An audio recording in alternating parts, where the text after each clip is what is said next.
હવે આપણે છેલ્લે ફુનલિચ અધિશોષણ સમતાપી વિશે વાત કરી. આજે આપણે ઉદ્દીપક અને ઉદ્દીપન વિશે થોડુંક સમજીએ. તમને બધાને ખબર છે ઉદ્દીપક શું કરે ભાઈ? રાસાયણિક પ્રક્રિયાનો વેગ વધારે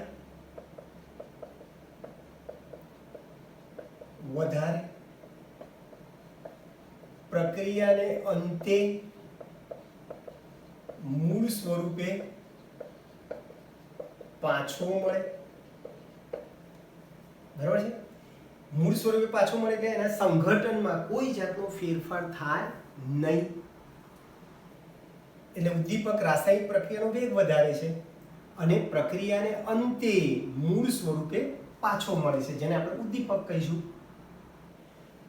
બરાબર છે? દાખલા તરીકે પોટેશિયમ ક્લોરેટ KClO3, આ પોટેશિયમ ક્લોરેટ ને બહુ જ ગરમ કરો, ઊંચા તાપમાને ગરમ કરો, બરાબર છે? તો એનું વિઘટન થાય છે. શેમાં થશે? KCl અને O2 માં.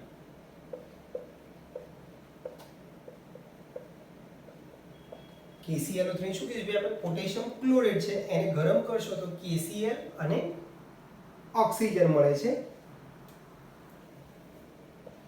653 થી 873 કેલ્વિન તાપમાને. બહુ ગરમ કરશો તો એનું ધીમું વિઘટન થઈ અને KCl અને O2 મળે છે.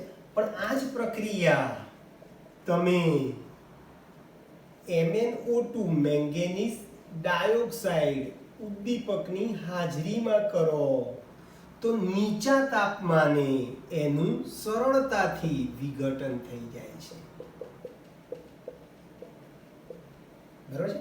MnO2 ઉદ્દીપકની હાજરીમાં નીચા તાપમાને લગભગ 473 થી 633 કેલ્વિન જેટલા નીચા તાપમાને એનું સરળતાથી વિઘટન થાય છે. તો એનો અર્થ કે MnO2 એ શું થયું? આ પ્રક્રિયા માટે ઉદ્દીપક છે એમ કહેવાય. MnO2 જે છે ઉદ્દીપક છે. તો પોટેશિયમ ક્લોરેટ જે છે, પોટેશિયમ ક્લોરેટનું તમે ખૂબ ઊંચા તાપમાને વિઘટન કરશો તો એ વિઘટન એનું ધીમું થાય છે, એટલે બહુ ધીમે ધીમે નિપજ મળે છે. પણ આ જ પ્રક્રિયા તમે MnO2 ની હાજરીમાં કરશો તો નીચા તાપમાને ઝડપી વિઘટન થાય છે. એનો અર્થ એવો થયો કે અહીંયા MnO2 જે છે આ રાસાયણિક પ્રક્રિયાનો વેગ શું કરે છે? વધારે છે. એટલે આ પ્રક્રિયા માટે MnO2 શું થઈ ગયું? આપણા માટે ઉદ્દીપક થઈ ગયું. એટલે આવા વિજાતીય પદાર્થો, જેને આપણે ઉદ્દીપક કહેવાના છે, આવા વિજાતીય પદાર્થો જે છે એ રાસાયણિક પ્રક્રિયાના વેગ ઉપર અસર કરે છે. બરાબર છે? એટલે જુદા જુદા વિજાતીય પદાર્થો ની રાસાયણિક પ્રક્રિયાના વેગ ઉપર થતી અસર કયા વૈજ્ઞાનિકે અસર એ જોઈ? તો કે ભાઈ બર્ઝેલિયસ નામના વૈજ્ઞાનિકે કોની વચ્ચેનો સંબંધ આપે ભાઈ? જુદા જુદા વિજાતીય પદાર્થો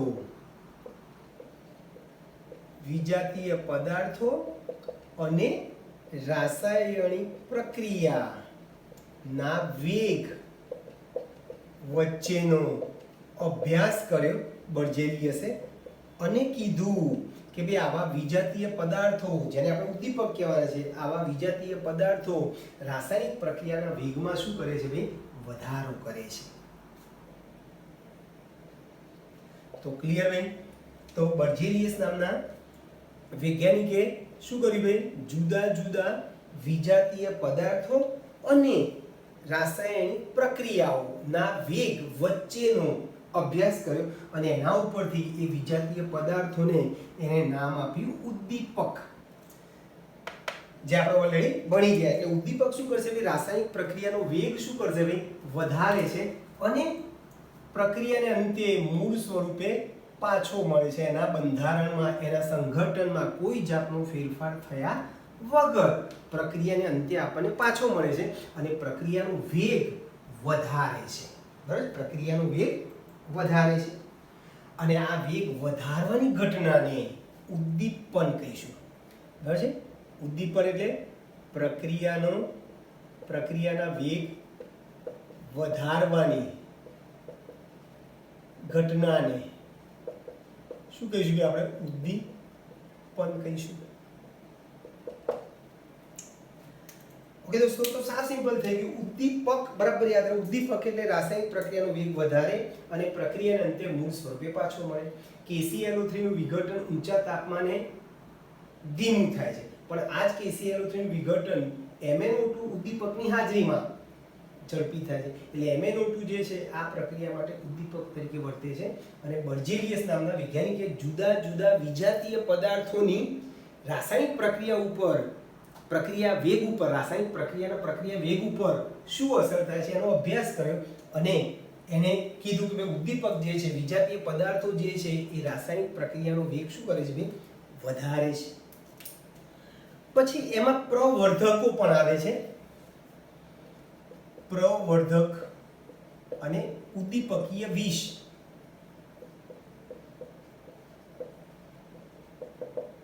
આ પ્રવર્ધકો શું કરે ભાઈ? ઉદ્દીપકની સક્રિયતાને વધારે છે, વધુ ઉત્તેજિત કરે છે. એટલે આ પ્રવર્ધકો શું કરે? ઉદ્દીપકની સક્રિયતા વધારે છે.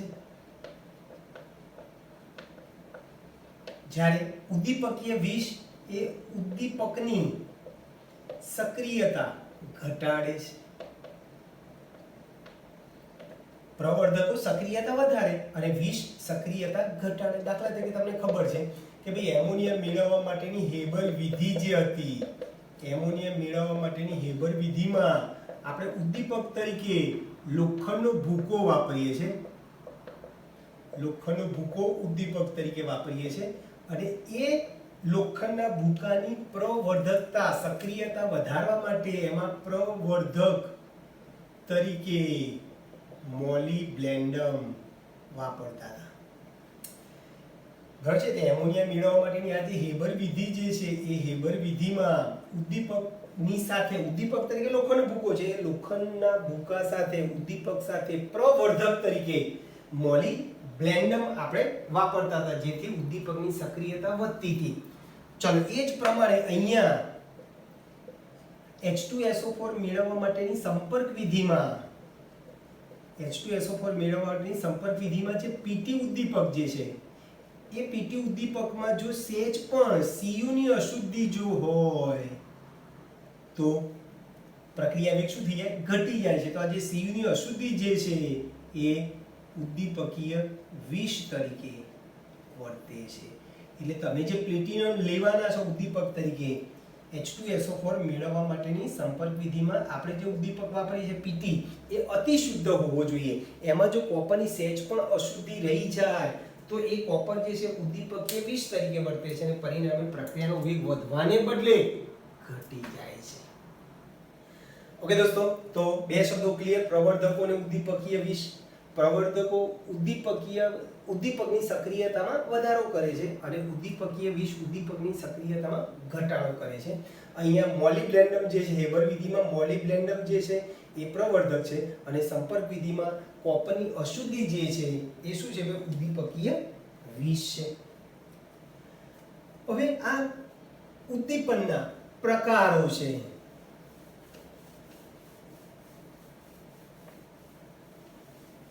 ઉદ્દીપનના પ્રકારો છે બે છે. ઉદ્દીપનના પ્રકારો સમાન ઉદ્દીપન અને વિસમાન ઉદ્દીપન.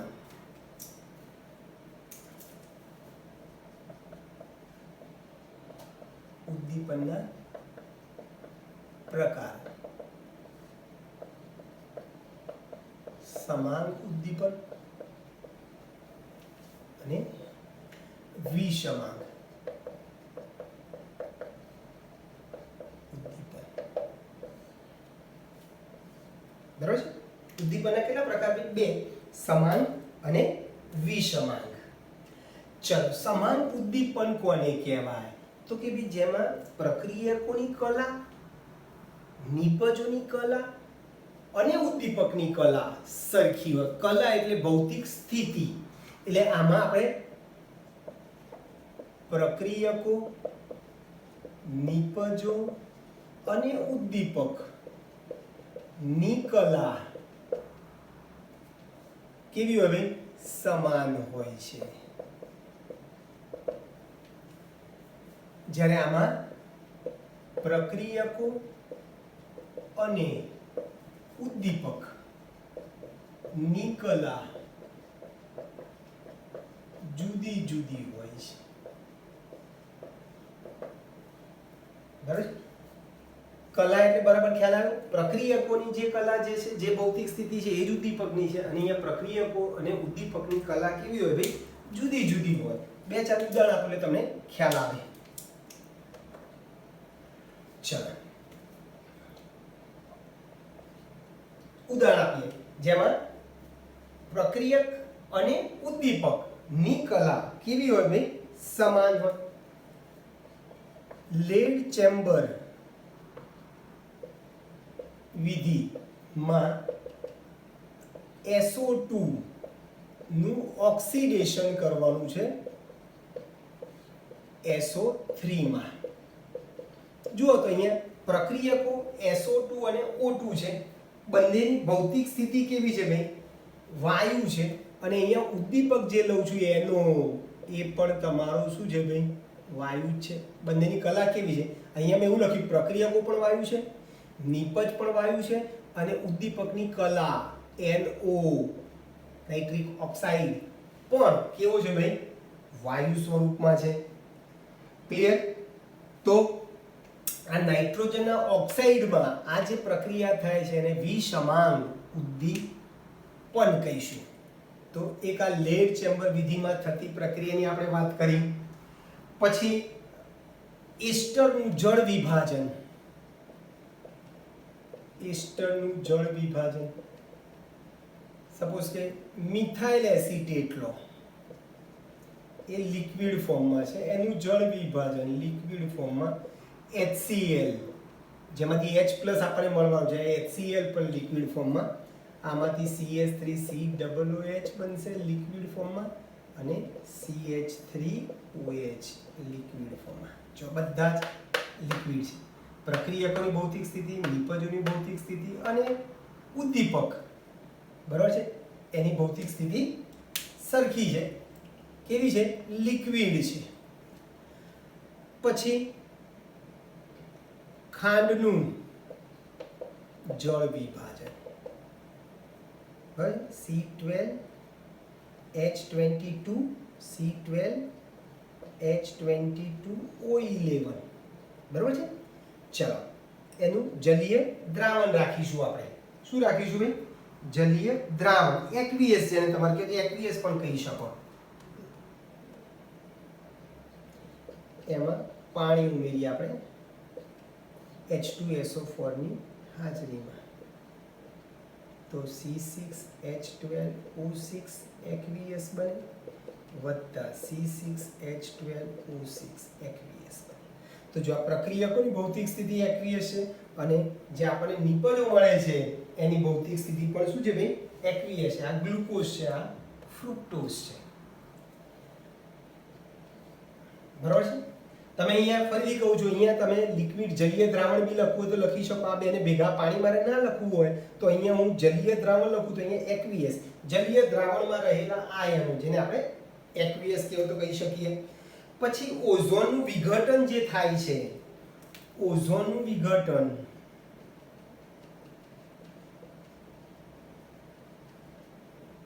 ઓઝોન એટલે ખબર છે તમને? O3 ને આપણે ઓઝોન કીધેલું છે. એનું Cl એનું ઓક્સિજનની હાજરીમાં કયો ઉદ્દીપક વાપર્યો આપણે ભાઈ? ક્લોરીન. કયા સ્વરૂપમાં છે? વાયુ સ્વરૂપમાં છે. બરોબર છે. અને 2 છે. તો પ્રક્રિયકો પણ વાયુ, નિપજ પણ વાયુ અને ક્લોરીન ઉદ્દીપક જે છે એ પણ તમારો વાયુ સ્વરૂપમાં છે. તો સાવ સિમ્પલ થઈ ગયું. પ્રક્રિયક, સાદી ભાષામાં કહે તો પ્રક્રિયક અને ઉદ્દીપકની કલા સરખી હોય તો એને સમાન ઉદ્દીપન કહીશું, અને કલા જુદી જુદી હોય તો એને શું કહીશું કે આપણે? વિષમાન ઉદ્દીપન.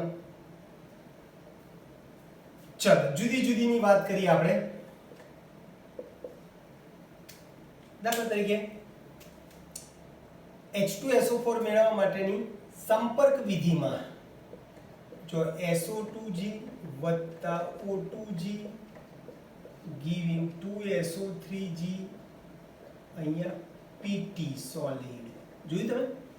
PT લો અથવા વેનેડિયમ પેન્ટોક્સાઇડ લો. તો અહીંયા જો તો અહીંયા PT અને વેનેડિયમ પેન્ટોક્સાઇડ સોલિડ છે, જ્યારે પ્રક્રિયકોની ભૌતિક સ્થિતિ કેવી છે ભાઈ? વાયુ છે. એટલે પ્રક્રિયકો બધા વાયુ અવસ્થામાં છે અને ઉદ્દીપક કયા સ્વરૂપમાં છે ભાઈ? ઘન સ્વરૂપમાં છે. બરાબર છે ભાઈ? પછી હેબર વિધિમાં, આ સંપર્ક વિધિમાં, પછી હેબર વિધિમાં, બોલો હેબર વિધિમાં આપણે નાઇટ્રોજન અને હાઇડ્રોજન વાયુને ભેગા કરીએ છીએ એટલે પ્રક્રિયકોની અવસ્થા કેવી છે ભાઈ? વાયુ છે. એમાંથી એમોનિયા વાયુ બને છે, પણ એમાં ઉદ્દીપક તરીકે લોખંડનો ભૂકો છે. તો જો અહીંયા લોખંડનો ભૂકો ઘન છે અને નાઇટ્રોજન અને હાઇડ્રોજન કેવા છે ભાઈ? વાયુ છે. પછી ઓસ્વાલ્ડની પદ્ધતિમાં, વિધિમાં, ઓસ્વાલ્ડ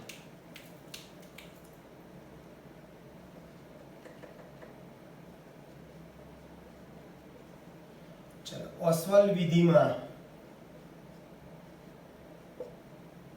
એમોનિયાનું ઓક્સિડેશન કરીશું. એમોનિયાનું શું કરીશું ભાઈ? ઓક્સિડેશન. એમોનિયા એટલે NH3 નું ઓક્સિડેશન કરવામાં આવે PT ઉદ્દીપકની હાજરીમાં. બરાબર.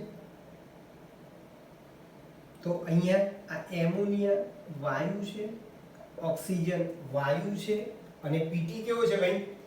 ઘન છે. તો શું બનશે? NO વત્તા H2O. સમીકરણ બેલેન્સ કરવું હોય તો 45 46 NOG અને પાણીની વરાળ મળે છે. બરાબર છે ભાઈ? પાણીની વરાળ બને છે. પછી Ni નું વનસ્પતિ, ચલો વનસ્પતિ તેલ લિક્વિડ છે, એમાંથી વનસ્પતિ ઘી બનાવવું હોય તો નિકલ ઉદ્દીપક વાપરીએ છીએ.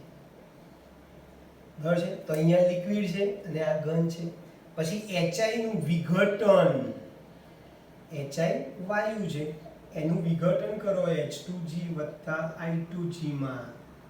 તો આ HI શું છે ભાઈ? વાયુ છે. બરાબર છે? અને ઉદ્દીપક તરીકે ગોલ્ડ AU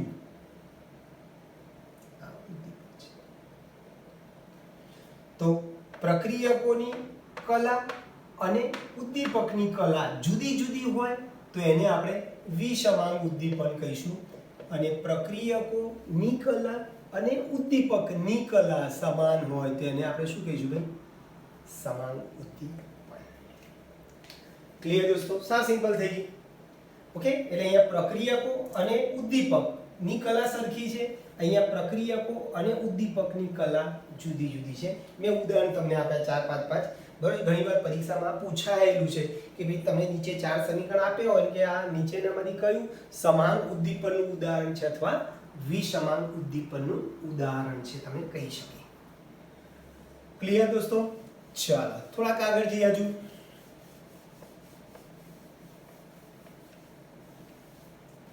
વિષમાંગ ઉદ્દીપન માટેનો અધિશોષણ સિદ્ધાંત. શું કીધું ભાઈ? વિષમાંગ ઉદ્દીપનનો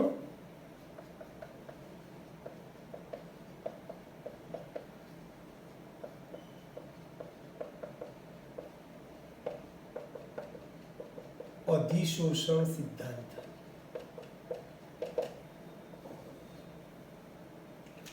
આ જે સિદ્ધાંત જે છે એ વિષમાંગ ઉદ્દીપન ની ક્રિયાવિધિ સમજાવે છે. શું કીધું ભાઈ? આ જે સિદ્ધાંત જે છે વિસમાંગ સંતુલનની ક્રિયાવિધિ, ઉદ્દીપનની ક્રિયાવિધિ સમજાવે છે. જૂનો સિદ્ધાંત ઉદ્દીપનના અધિશોષણ સિદ્ધાંત તરીકે ઓળખાય છે. જૂનો સિદ્ધાંત એ અધિશોષણ ના સિદ્ધાંત તરીકે ઓળખાય છે. અધિશોષણના સિદ્ધાંત તરીકે ઓળખાય છે, જેમાં એમ ગણવામાં આવતું હતું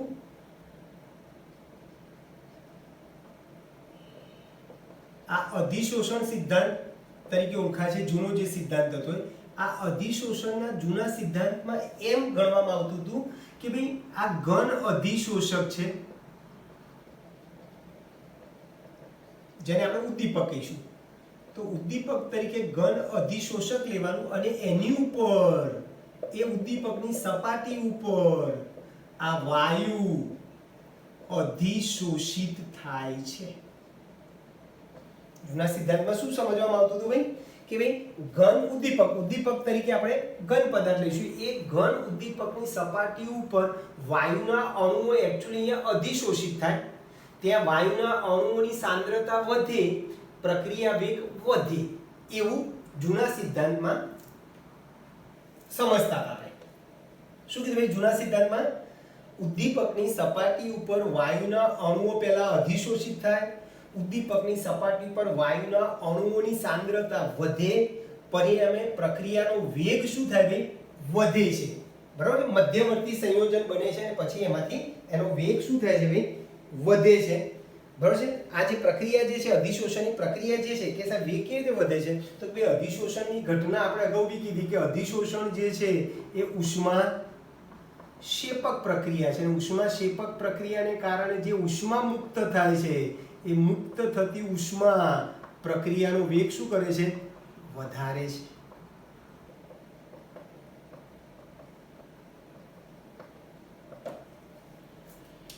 તો આ થઈ ગયો તમારો જૂનો સિદ્ધાંત. ક્લિયર? ફરીથી છેલ્લી વાર, ઉદ્દીપકની સપાટી ઉપર વાયુના અણુઓ અધિશોષિત થાય, એની સાંદ્રતા વધે, બરોબર છે?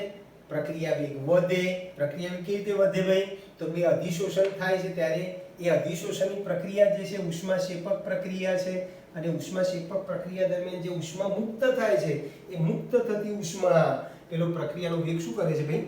વધારે છે. હવે આ આધુનિક અધિશોષણ સિદ્ધાંત જે છે, આધુનિક અધિશોષણ સિદ્ધાંત જે છે એ બે સિદ્ધાંત નો શંભુ મેળો કરેલો છે. કયા બે સિદ્ધાંત ભાઈ? તો કે ભાઈ એક તો મધ્યવર્તી સંયોજનના નિર્માણનો સિદ્ધાંત, મધ્યવર્તી સંયોજનના નિર્માણનો સિદ્ધાંત, અને જૂનો સિદ્ધાંત, જૂનો અધિશોષણ સિદ્ધાંત.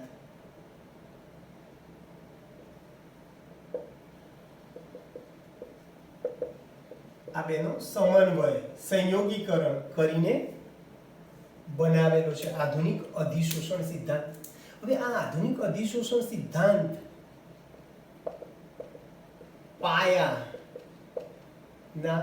5 તબક્કા કે ભાઈ આ અધિશોષણ સિદ્ધાંત કેવી રીતે અધિશોષણ થાય છે ઉદ્દીપકની સપાટી ઉપર. ચાલો તો બરાબર યાદ રાખજો. સપોઝ કે આ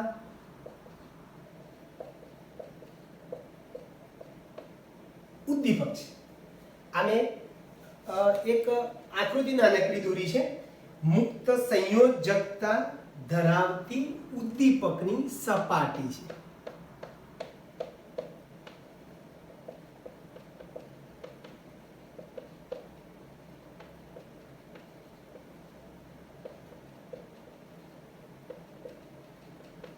સપાટી છે. ચલો આ એ અને બી પ્રક્રિયકો છે.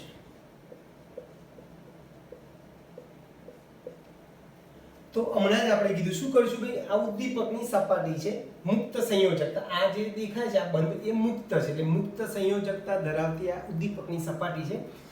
એની ઉપર પહેલા તો પ્રક્રિયકો શું થાય? આકર્ષાય. બરાબર સમજો. પ્રક્રિયકો પહેલા તો શું થાય ભાઈ? આકર્ષાય.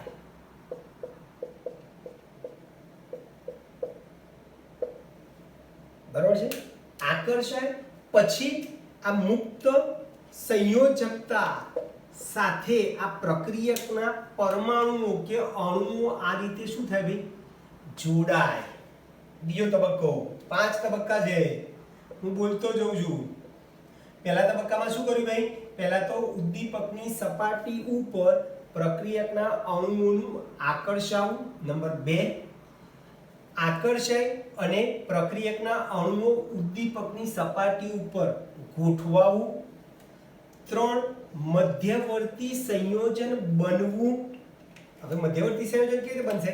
તો આ જે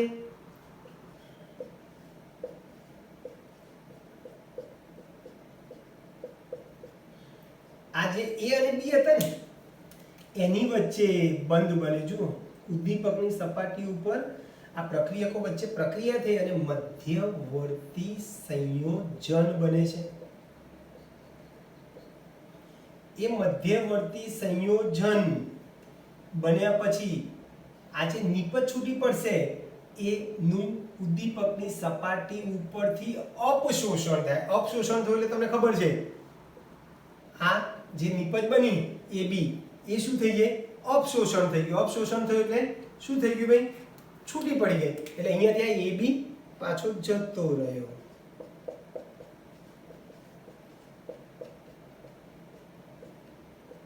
જો અહીંયાથી AB જતો રહ્યો અને વત્તા AB આપણને નિપજ મળી અને ઉદ્દીપક પાછો એવો ને એવો બંધારણમાં ફેરફાર થયા વગર ઉદ્દીપક આપણને એમને પાછો મળ્યો.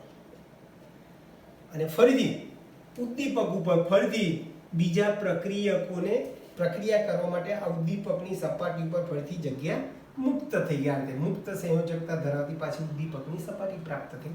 ફરીથી પાછી પ્રક્રિયા તમે કરી શકો છો.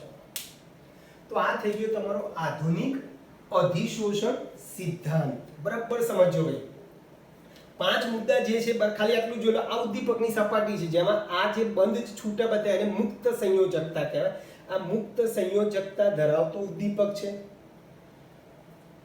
પહેલો મુદ્દો શું કીધું ભાઈ? અહીંયા લખવાનું. પહેલા તો પ્રક્રિયકના અણુઓ આકર્ષાશે. કોની તરફ? ઉદ્દીપક તરફ આકર્ષાશે. નંબર 2, આકર્ષાઈને એ પ્રક્રિયકના અણુઓ ઉદ્દીપકની મુક્ત સપાટી ઉપર ગોઠવાશે. 3, ગોઠવાયા પછી ઉદ્દીપકની સપાટી ઉપર એ જે પ્રક્રિયકના અણુઓ જે ગોઠવાયા હતા એની વચ્ચે રાસાયણિક પ્રક્રિયા થઈ. 4, રાસાયણિક પ્રક્રિયા થયા પછી આ જે નિપજ બને છે નિપજનું અપશોષણ થાય છે.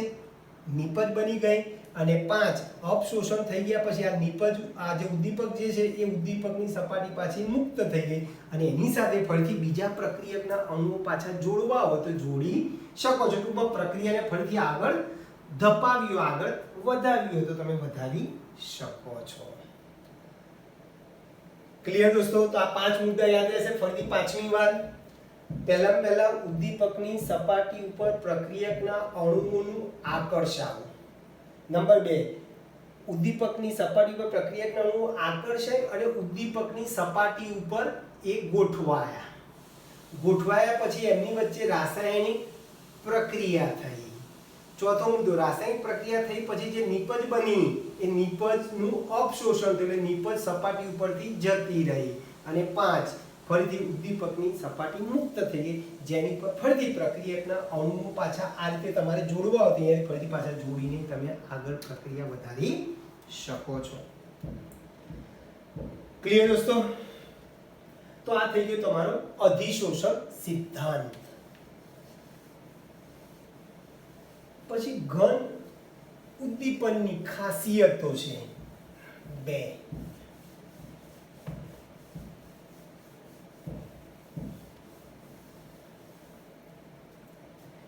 શું કીધું ભાઈ? ઘન ઉદ્દીપનની અગત્યની ખાસિયતો.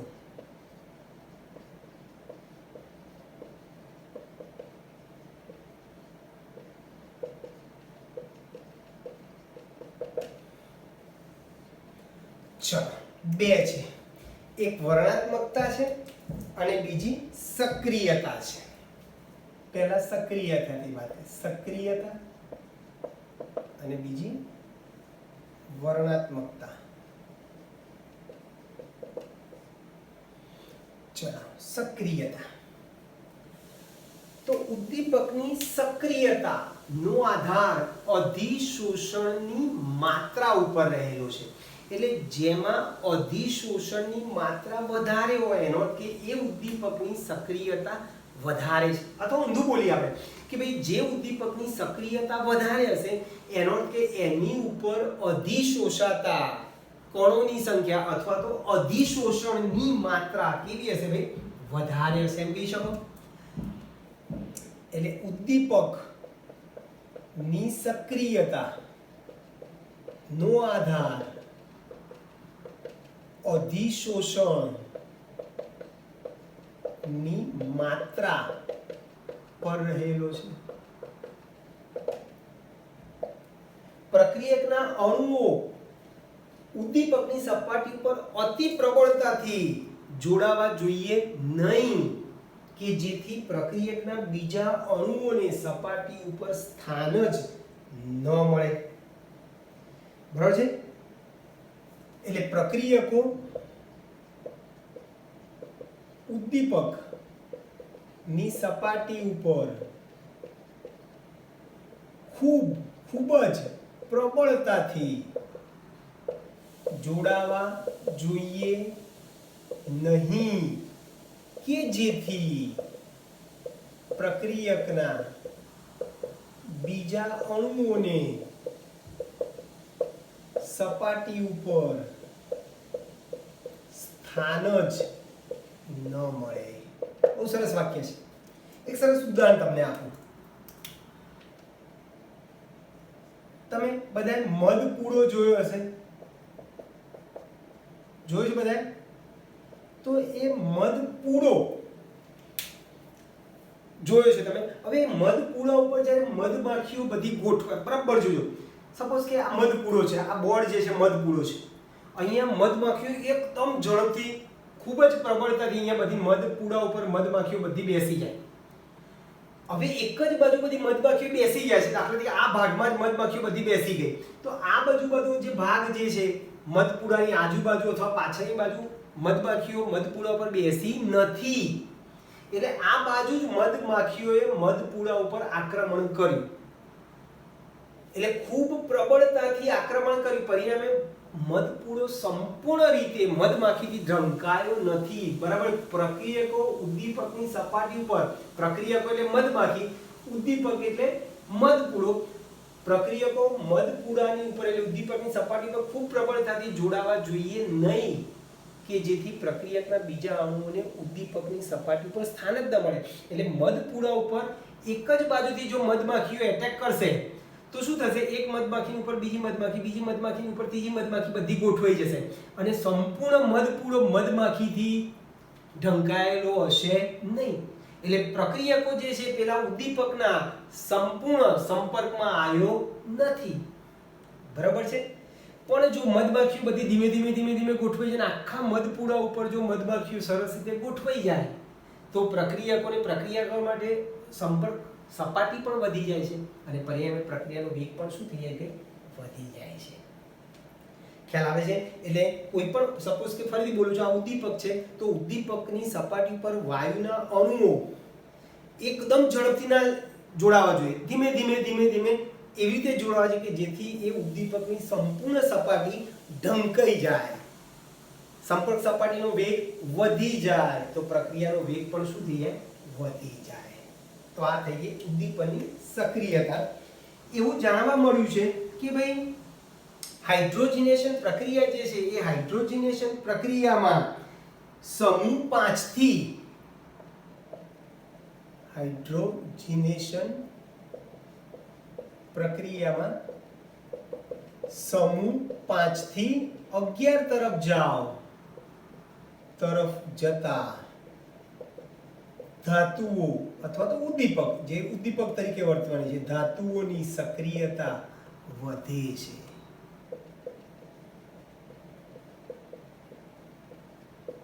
ધાતુઓની સક્રિયતા વધે છે. બરોબર છે. ખાસ કરીને સમૂહ 7 થી 9 માં આ વસ્તુ તમને વધારે જોવા મળે છે. સપોઝ કે હાઇડ્રોજન અને ઓક્સિજન નું સંયોગીકરણ કરો તો આ પીટી ઉદ્દીપકની સક્રિયતા ખૂબ જ વધારે છે. ક્લિયર દોસ્તો? સક્રિયતા તો ફરીથી છેલ્લી વાર બોલું છું, સક્રિયતા એટલે ઉદ્દીપકની સક્રિયતાનો આધાર અધિશોષણ ના સામર્થ્ય ઉપર એની માત્રા ઉપર આધાર રાખે છે. ઉદ્દીપક જે પ્રક્રિયકો જે છે ઉદ્દીપકની સપાટી ઉપર ખૂબ પ્રબળતાથી જોડાવા જોઈએ નહીં, બહુ ધીમે ધીમે જોડાવા જોઈએ. ખૂબ પ્રબળતાથી જો પ્રક્રિયકના અણુઓ જો ઉદ્દીપકની સપાટી પર જોડાશે તો બાકીના કણોને ઉદ્દીપકની સપાટી ઉપર સ્થાન મળશે નહીં. ટૂંકમાં ખૂબ વધુ સક્રિયતા હશે, બરોબર છે, પ્રક્રિયકોની સક્રિયતા ખૂબ વધુ હશે તો ઉદ્દીપકની સંપૂર્ણ સપાટી ઢંકાશે નહીં, પરિણામે પ્રક્રિયાનો વેગ પણ વધશે નહીં.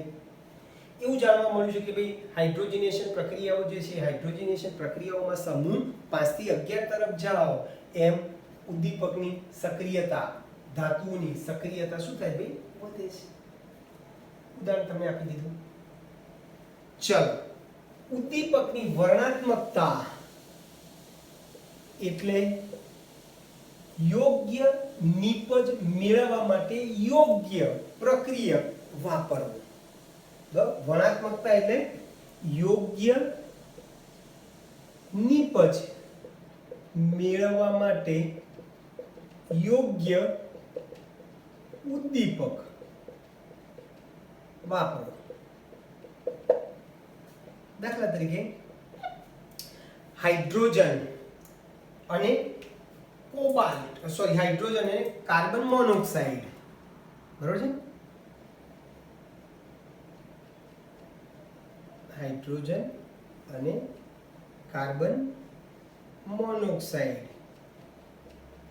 વાયુ ભેગા થઈ અને આપણને જુદી જુદી નિપજો આપે છે. ચલો, CO અને H2, એક મોલ H2 તમે લો તો તમને HCHO ફોર્માલ્ડિહાઇડ મળે છે. ઉદ્દીપક તરીકે કોપર છે. ઉદ્દીપક તરીકે કોપર છે અને આપણે શું નિપજ મળે છે? HCHO. આમાં મિથેનોલ મળે છે, બરાબર છે. 2 મોલ H2 લેશો તો શું મળશે આપણને? મિથેનોલ.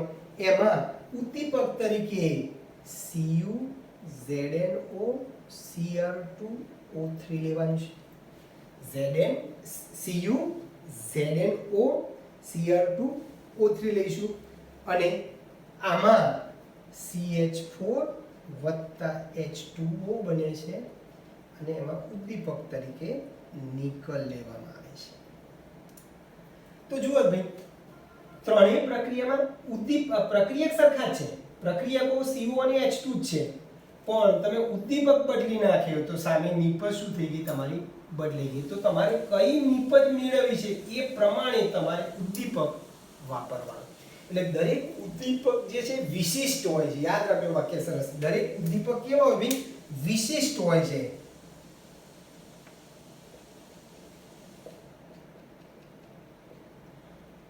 દરેક ઉદ્દીપક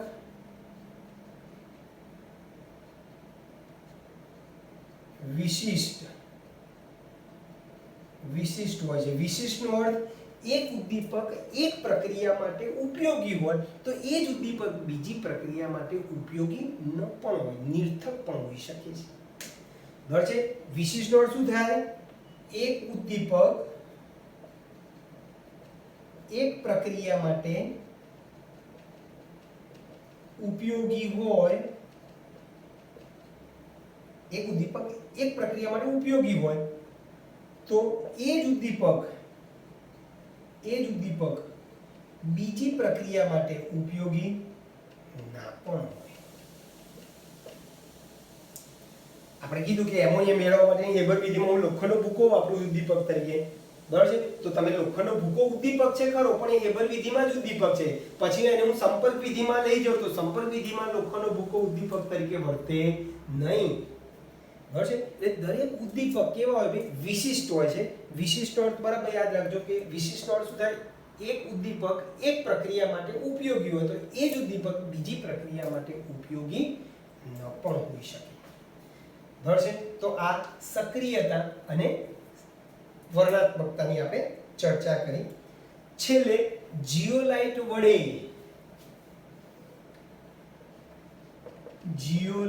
વડે આકાર વર્ણનાત્મક ઉદ્દીપન.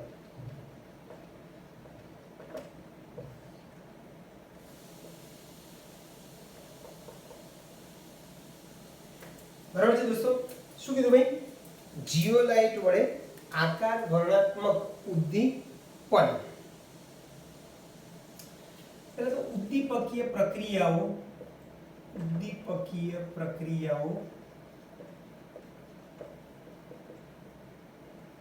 પ્રક્રિયકો, નિપજો અને ઉદ્દીપક ની છિદ્ર રચના અથવા તો કદ ઉપર આધાર રાખે છે. ઉદ્દીપકીય પ્રક્રિયાઓ જે છે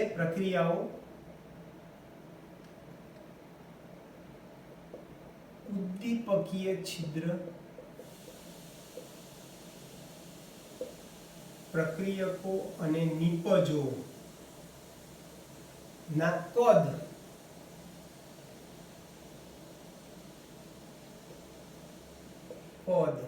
સાઈઝ ઉપર આધાર રાખે છે. એને આપણે આકાર વર્ણનાત્મક ઉદ્દીપન કહીશું. શું કીધું ફરીથી? ઉદ્દીપકીય પ્રક્રિયાઓ જે કોની પર આધાર રાખે છે ભાઈ? જે ઉદ્દીપકની છિદ્ર રચના, પ્રક્રિયકો અને નિપજોના કદ ઉપર આધાર રાખે છે. એને આપણે શું કહીશું ભાઈ? આકાર વર્ણનાત્મક ઉદ્દીપન. ક્લિયર? ફરીથી ઉદાહરણ સમજાવું છું. ઉદ્દીપકીય પ્રક્રિયાઓ એ ઉદ્દીપકની છિદ્ર રચના, પ્રક્રિયકો અને નિપજોના આકાર ઉપર આધાર રાખે છે. એને આપણે આકાર વર્ણનાત્મક ઉદ્દીપન કહીશું. દાખલા તરીકે જીઓલાઇટ એક સારો આકાર વર્ણનાત્મક ઉદ્દીપક છે.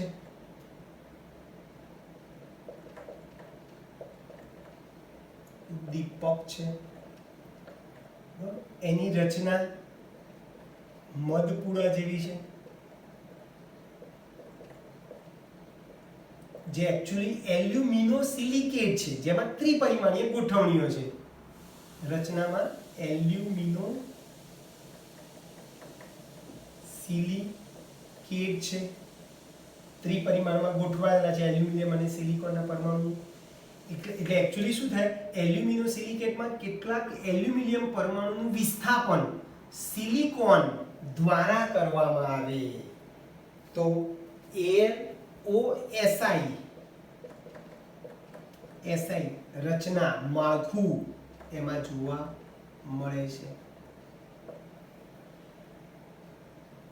આ જીઓલાઇટનો ઉપયોગ પેટ્રો રસાયણમાં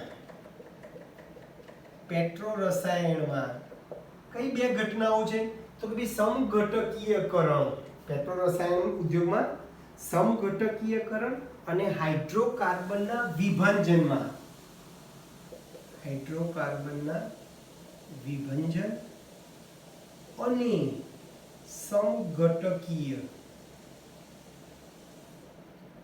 પ્રક્રિયામાં ઉદ્દીપક તરીકે વર્તે છે.